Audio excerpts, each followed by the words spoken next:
সূরা মুলকের ভিতরে রব্বুল আলামিন ডাক দিয়ে বলে, হে দুনিয়ার মানুষেরা, তাবারাকাল্লাযী বিয়াদিহিল মুলক, আমি আল্লাহ হলাম সমস্ত ক্ষমতার মালিক। বলেন তো সমস্ত ক্ষমতার মালিক কে? আমার রব্বুল আলামিন ডাক দিয়ে বলে, হে দুনিয়ার মানুষেরা, তোমাদের যেখান থেকে ক্ষমতা শেষ হয়ে যায় সেইখান থেকে আমি রবের ক্ষমতা শুরু হয়ে যায়। বলেন আল্লাহু আকবার। আমার ভাইরা, এই জন্য রব্বুল আলামিন বলে, হে দুনিয়ার মানুষেরা, তাবারাকাল্লাযী বিয়াদিহিল মুলক, আমি হলাম সমস্ত ক্ষমতার মালিক। বান্দারে, আমি কেমন ক্ষমতার মালিক? আমি আল্লাহ, এমন রব, আমি তোমার এমন স্রষ্টা, এমন তোমাদের জন্য দ্রষ্টা।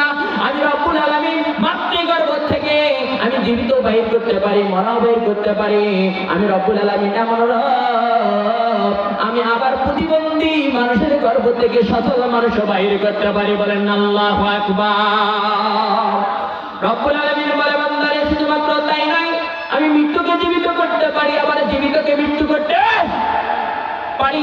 এই জন্য তো রব্বুল আলামিন বলেন, হে দুনিয়ার মানুষেরা, যেখান থেকে তোমার ক্ষমতা শেষ হয়ে যায় সেইখান থেকে আমি রবের ক্ষমতা শুরু হয়ে যায়। আর রব্বুল আলামিন বলে, হে দুনিয়ার মানুষেরা, আমার চাইতে এই পৃথিবীর জমিন, আসমান এবং জমিনের মধ্যে আমার চাইতে কেউ শক্তিধর আমার কেউ নাই। জোরে বলেন আল্লাহু আকবার। এই জন্য তো রব্বুল আলামিন বলেন, তাবারাকাল্লাযী বিয়াদিহিল মুলক ওয়া হুয়া আলা কুল্লি শাইইন কাদির। আমার ভাইরা, দ্বিতীয় নম্বরে বলেন, হে দুনিয়ার মানুষেরা, আমি আল্লাহ বলে দিচ্ছি, আল্লাযী খালাকাল মাউতা ওয়াল হায়া লিয়াবলুয়াকুম আইয়ুকুম আহসানু আমালা। হে দুনিয়ার মানুষেরা, আল্লাযী খালাকাল মাউতা, আমি আল্লাহ সৃষ্টি করলাম আগে মরণ, আর মরণের মাধ্যমে তোমার জন্য যেটা পরকালের জীবন শুরু হয়ে যাবে, হে দুনিয়ার মানুষেরা, সেটাই হলো তোমার জন্য আসল জীবন। বলেন আল্লাহু আকবার। আমার ভাইরা, জীবন আগে না মরণ আগে? আমার বন্ধুগণ, আমরা জানি যে জীবন নিয়ে আমরা বেঁচে আছি, এই জীবনটা মনে হয় জীবন। ও বন্ধুগণ, না না না, পবিত্র কোরআনে কারীমের মধ্যে আমার আল্লাহ বলে দিয়েছেন, এটার নাম কখনো জীবন নয়, এটার নাম হলো মরণ। আল্লাযী খালাকাল মাউতা, আমি আল্লাহকে সৃষ্টি করলাম মরণ, আর মরণের মাধ্যমে হাসর মিজান খুলতে না খুলে যে জীবনটা তোমার জন্য শুরু হয়ে যাবে, ও বান্দারে, সেটাই হলো তোমার জন্য আসল জীবন। বলেন আল্লাহু আকবার।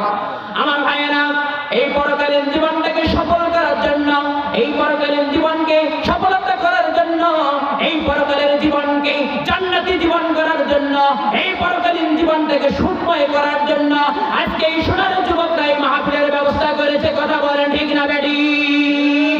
আমার ভাইয়েরা, এই 5টি এলাকার যুবকদের জন্য আমি অন্তর থেকে দোয়া করে গেলাম, হে কাবার মালিক, এই 5টি বুড়াই কল্যাণের যুবকদেরকে আল্লাহ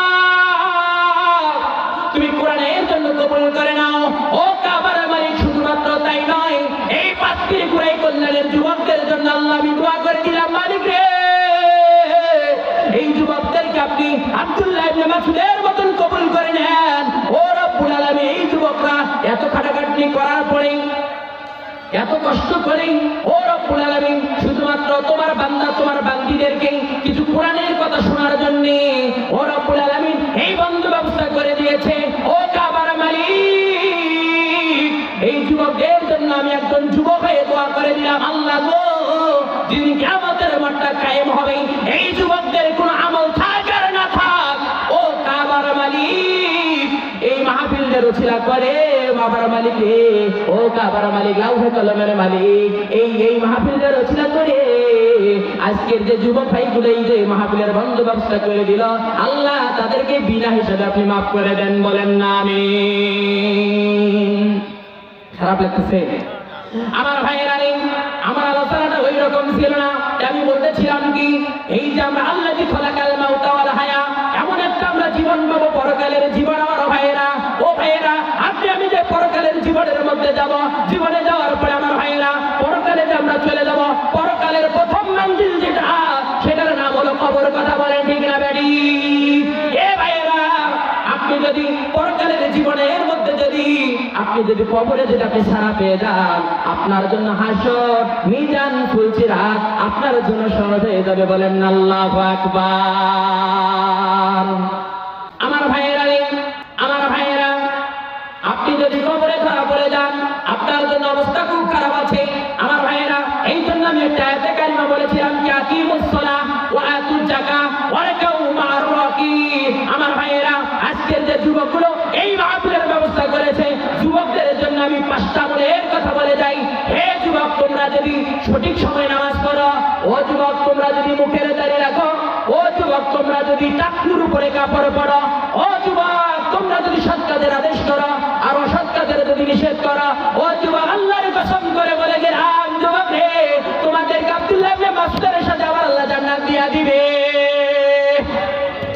আমার ভাইয়েরা রে, হযরত ওমর রাদিয়াল্লাহু তাআলা যখন মৃত্যুবরণ করবেন, এক আবু লুলু নামক এক ঘাতক এসে তাকে আক্রমণ করেছে। হযরত ওমর ফারুক রাদিয়াল্লাহু তাআলা যখন মারা যায়, এমন অবস্থায় তার কাছে ডাক্তার আনা হলো। আমার ভাইয়েরা, তার কাছে ডাক্তার আনা হলো। হযরত আমার ভাইয়েরা গভীর কাল লাগান, ওমর ফারুককে আবু লুলু নামক একজন ঘাতক এসে তাকে পেটে ছুরি আঘাত করেছে। এবারে ওমর ফারুক যখন মারা যায়, তার কাছে ডাক্তার আনা হলো। আমার ভাইয়েরা দেখেন, মরার 1 সেকেন্ড আগ পর্যন্ত হযরত ওমর দ্বীনের দাওয়াত পৌঁছাইছে। বলেন আল্লাহু আকবার। এবার আবু লুলু নামক এক ঘাতক এসে হযরত ওমরের কাছে তরবারি আঘাত দিয়ে পেটটা ফুটে করে দিয়েছে। হযরত ওমর মৃত্যুর করে ঝুলাচ্ছে। এবারে তার কাছে একজন ডাক্তার চলে আসছে। আসার পরে যখন ডাক্তার তার ডাক্তারের থিওরি দিয়ে দেখছে এই ওমরকে আর বাঁচানো যাচ্ছে না, এবার ওমরকে বলেছে আর তোমাকে বাঁচানো যাবে না, আমার চিকিৎসার থিওরি এখানে হয়ে গিয়েছে, আর চিকিৎসা করে তোমাকে বাঁচানো যাবে না। এবার ওমরের সন্তানকে যখন এই কথা বলে দেওয়া হলো, এবারে হযরত ওমর উনি মুস্কি মুস্কি হাসে।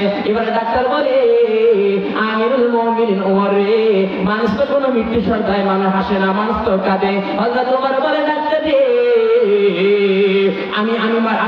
আমাকে তুমি বাঁচাবা কি করে, আমাকে চিকিৎসা করে তুমি করবা কি? আমি ওমর আমার এই নাকের মধ্যে আমি তো জান্নাতের ঘ্রাণ পাইতেছি। বলেন আল্লাহু আকবার। হযরত ওমর বলে ডাক্তার রে, আমি তোমাকে একটা শেষ একটা দাওয়াতি কাজ তোমার কাছে পৌঁছে দিয়ে যাই। আমি ওমর তো মারা যাব, আমি ওমর মারা যাব, তবে তোমাকে বলে দিচ্ছি রে, আমি এখন মারা যাব, আমি জান্নাতে, আমি এখন আল্লাহর সন্নিকটে চলে যাব। আমি ওমর, ও ডাক্তার রে, তোমাকে একটা দাওয়াতি কাজ পৌঁছে দিয়ে যাই। ও ডাক্তার রে, আমি নজর করে দেখতে পারতেছি তোমার পরনের কাপড়টা, তোমার পরনের পায়জামাটা টাকনুর নিচের মধ্যে চলে গিয়েছে। হে ডাক্তার, তুমি এই টাকনুর উপরে কাপড়টা তুমি পরো। বলেন আল্লাহু আকবার।